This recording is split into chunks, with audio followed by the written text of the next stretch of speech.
everyone, today we are discussing about the historical background of the Constitution of India, and this topic is very important for various exams such as judiciary, for law students, and for the general exams, ठीक है, and UPSC के लिए भी ये topic बहुत ज़्यादा important है, ठीक है। तो अगर आप सभी को ये वीडियो हेल्पफुल लगे, आपके लिए हेल्पफुल हो, ठीक है, तो आप इस वीडियो को लाइक करें, चैनल को सब्सक्राइब करें एंड शेयर करें, ठीक है। चलो हम वीडियो को स्टार्ट करते हैं। ओके, अब हिस्टोरिकल बैकग्राउंड देखते हैं कॉन्स्टिट्यूशन का कि कहाँ से कॉन्स्टिट्यूशन आया। कॉन्स्टिट्यूशन को लाने का हमारे मतलब किस तरह से हम कॉन्स्टिट्यूशन को अपने इंडिया में अडॉप्ट किया हमने, कि कैसे हमने इसको फ्रेम किया। तो ठीक है, आज हम इस टॉपिक को देखेंगे। कहते हैं जो चार्टर था 1600 का, ब्रिटिशर्स लेकर आए चार्टर। जब इंडिया में ब्रिटिशर्स थे वो क्या लेकर आए, एक चार्टर लेके आए 1600 में। वो एक चार्टर लेके आए जिसका पर्पस क्या था, बिजनेस और फैक्ट्रीज को इस्टेब्लिश करना, ठीक है। अब इनका टाइम पीरियड क्या, 20 साल के लिए तो टाइम पीरियड था इसका। 20 साल के लिए उसको क्या करना था, इस्टेब्लिश करने के लिए लेकर आए कि इंडिया में जाएंगे और क्या करेंगे, बिजनेस या फिर फैक्ट्रीज को इस्टेब्लिश करेंगे। तो उन्होंने फर्स्ट फैक्ट्री इस्टेब्लिश करी थी 1612 में, एंड सेकेंड करी थी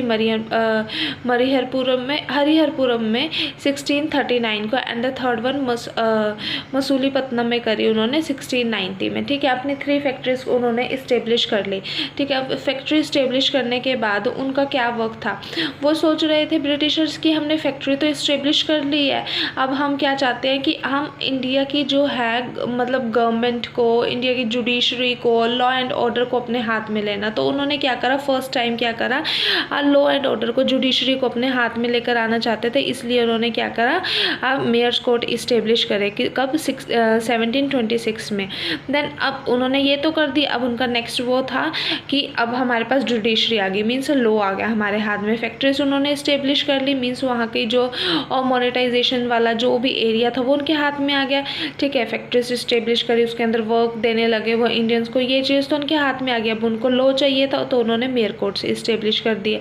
अब वो चाहते थे कि अब टैक्स भी कलेक्ट करते हैं। पहले के टाइम पे क्या होता था, राजा जो होते थे वो क्या करते थे, कर बोलते थे उसको, ठीक है। टैक्स को वो कलेक्ट करते थे जनरल पीपल से, ठीक है।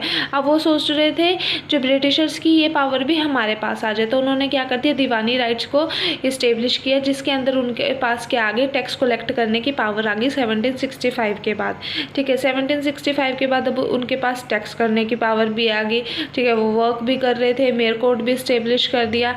अब वो चाहते थे कि अब हमारा लॉ तो इस्टेब्लिश हो गया, तो वो क्या चाहते थे कि अब हम अपना एक कोर्ट इस्टेब्लिश करें, that is called as a supreme court. तो उन्होंने रेगुलेटिंग एक्ट क्या किया, पास किया 1773 में, और फर्स्ट सुप्रीम कोर्ट इस्टेब्लिश किया। देन सुप्रीम कोर्ट इस्टेब्लिश कर दिया। सुप्रीम कोर्ट के अंदर केसेस जा रहे थे, जनरल पब्लिक के सभी के केसेस जा रहे थे, बट इससे क्या हो रहा था, अब फैक्ट्रीज में वो क्या कर रहे थे, वर्क नहीं दे रहे, मतलब वर्क दे रहे थे इंडियन पीपल्स को, बट वो क्या कर रहे थे, उनको लो वेजेस पे वर्क दे रहे थे, या फिर उनको वेजेस ही नहीं प्रोवाइड कर रहे थे। तो इसलिए लोग क्या करते थे, सुप्रीम कोर्ट जाते थे, क्योंकि सुप्रीम कोर्ट उन्होंने बनाया, सुप्रीम कोर्ट में जाते थे। फिर जो सर्वेंट्स होते थे, मीन्स यहाँ के सर्वेंट्स हो गए, इंडिया के सर्वेंट्स हो गए, और बाहर के कंपनी में लगे हुए सर्वेंट्स हो गए, ठीक है, फॉरेनर सर्वेंट्स हो गए। तो उनके बीच में क्लैश हो जाता था कई बार, तो वो कोर्ट में जाते थे एंड कोर्ट में प्रोसीडिंग्स चलती थी। बट उन्होंने क्या देखा कि अब कोर्ट में प्रोसीडिंग तो चल रही है, बट हमारे खिलाफ क्या करते हैं, प्रोसीडिंग्स ना चले, इस करके उन्होंने क्या किया, एक सेटलमेंट एक्ट 1781 में एक सेटलमेंट एक्ट को पास किया, ठीक है। इस एक्ट के अंदर उन्होंने डिक्लेयर कर दिया कि दैट अगर जो सुप्रीम कोर्ट में केसेस चलेंगे ना, सुप्रीम कोर्ट के पास पावर है कि वो सभी के केसेस को देखें, सिर्फ कंपनी के सर्वेंट्स के केसेस के को डील करने की जुरिस्डिक्शन क्या है, कोर्ट के पास नहीं है। देन उन्होंने क्या किया, अब पॉलिटिक और कमर्शियल फंक्शन को डिस्टिंग्विश करना चाहते थे। वो किस तरह से, कमर्शियल तो हो ही रहा था, ठीक है, उसके साथ साथ वो पॉलिटिकल को भी क्या करना चाहते थे, दोनों वर्क को अलग अलग करना चाहते थे। इसलिए उन्होंने पिट्स इंडिया एक्ट 1784 में इस्टेब्लिश किया। एंड आता है, अब मोनोपोली हो गई थी, सारे में मोनोपोली की स्टेज की हो रही थी, उन्हीं की मोनोपोली हो रही थी, या फिर मोनोपोली को वो क्या करना चाहते थे, अबॉलिश करना चाहते थे। देन उन्होंने चार्टर 1813 3 चार्टर पास हुए थे, ठीक है। इस टाइम पर फर्स्ट चार्टर चार्टर पास हुआ 1813 में, जिसमें उन्होंने क्या किया, मोनोपोली को इस्टेब्लिश किया। देन सेकंड चार्टर हुआ 1833 में, इसमें उन्होंने क्या किया था, लॉ कमीशन को इस्टेब्लिश किया और उसके अंदर लॉ कमीशन के अंदर बहुत सारे उन्होंने क्या करा था, लॉ बनाए। अब लॉ बनाने के साथ साथ उन्होंने और क्या वर्क किया, अब बाहर से आए थे, ब्रिटिशर्स थे, फॉरेनर्स थे, तो वहाँ उनका जो रिलीजन था वो था क्रिश्चियनिटी। तो वो इसके साथ साथ इस चार्टर के अंदर, इस एक्ट के अंदर वो क्या चाहते थे कि हम क्रिश्चियनिटी को, अपने रिलीजन को भी प्रमोट करें, ठीक है। तो वो प्रमोट करने लगे क्रिश्चियनिटी को। देन थर्ड चार्टर आता है 1853 का। 1853 के चार्टर में उन्होंने क्या बोला कि मतलब एक लास्ट चार्टर बनाया जिसमें को उन्होंने एक नाम दिया Indian government, India act of Indian government, की बोला कि ये जो हम चार्टर बना रहे हैं ये इंडियन गवर्नमेंट के लिए होगा, ठीक है। देन आता है गवर्नमेंट ऑफ इंडियन एक्ट 1909, ठीक है। इसको हम इंडियन काउंसिल एक्ट भी बोलते हैं, मॉन्टेग्यू रिफॉर्म्स भी बोलते हैं, ओके। अभी इस एक्ट के अंदर क्या किया गया, इसमें क्या रहा, जो इलेक्टोरेट्स थे, इलेक्टोरेट्स को सेपरेट किया गया। इलेक्टोरेट्स मीन्स क्या होता है, जैसे कि दो धर्म के लोग होंगे, ठीक है, उनके लीडर्स को अलग अलग से बनाना। मुस्लिम के लीडर अलग होगा, हिंदू का लीडर अलग होगा पॉलिटिकल पार्टी में, ठीक है। बुद्ध तो हिंदू में ही इंक्लूड होते हैं, ठीक है। इस तरह से हर एक धर्म के लीडर को अलग अलग मतलब वो देना, प्रायोरिटी देना कि आप आइए, हर रिलीजन से हर एक पर्सन आए, ठीक है, एज अ लीडर, और वो क्या करे, मतलब आगे वर्क करे उनके लिए। तो सेपरेट इलेक्टोरेट का सिस्टम उन्होंने कंसेप्ट को इंट्रोड्यूस करा, जिसके अंदर मुस्लिम ने मुस्लिम लीडर को वोट किया, हिंदू ने हिंदू को वोट किया, ओके।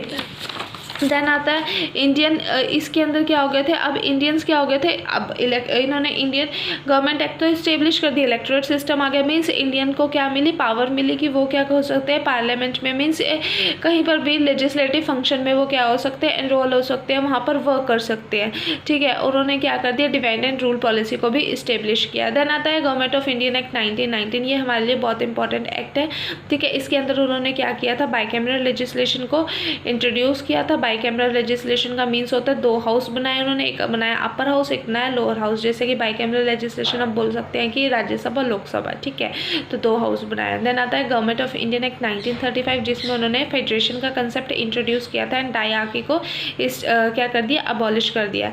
देन आता है 1943 में क्रिप्स मिशन स्टार्ट हुआ, ठीक है। क्रिप्स मिशन स्टार्ट होने के साथ साथ इंटरिम गवर्नमेंट का जो कंसेप्ट था वो भी इंट्रोड्यूस हो गया। देन आता है 1946 में कैबिनेट मिशन को स्टार्ट किया। कैबिनेट मिशन के अंदर उन्होंने क्या किया, कॉन्स्टिट्यूट असेंबली को इस्टेब्लिश किया, जिसमें कि कितने मेंबर्स थे, 296 मेंबर्स है, जिसमें कि जो कांग्रेस थी हमारी उसमें उसके मेंबर्स कितने थे, 211 मेंबर्स है, एंड द मुस्लिम लीग के मेंबर 73 थे, ठीक है।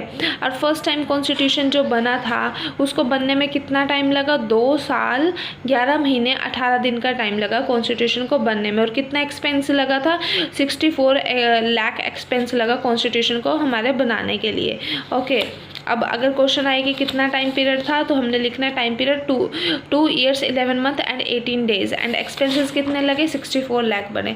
अब फर्स्ट मीटिंग थी कॉन्स्टिट्यूशन की, वो किस तरह से स्टार्ट की गई, फर्स्ट मीटिंग को जो स्टार्ट किया 9 दिसंबर 1946 में स्टार्ट हुई, एंड 11 दिसंबर 1946 को फर्स्ट टाइम क्या किया, प्रेजिडेंट को इनेक्ट किया, किसके, कॉन्स्टिट्यूशन असेंबली के लिए, ठीक है। जो कौन थे, राजेंद्र प्रसाद जी को क्या किया था, इलेक्ट किया गया था। ये जो टेम्परेरी प्रेजिडेंट थे कॉन्स्टिट्यूशन असेंबली का, वो कौन थे, सचिदानंद सिन्हा, ओके। अब ड्राफ्ट किसने किया था कमेटी को, ड्राफ्ट एज यू नो और किसने किया था, डॉक्टर BR अम्बेडकर ने, वही चेयरमैन थे। एंड टोटल मेंबर कितने थे ड्राफ्टिंग कमेटी में, 7 मेंबर्स थे।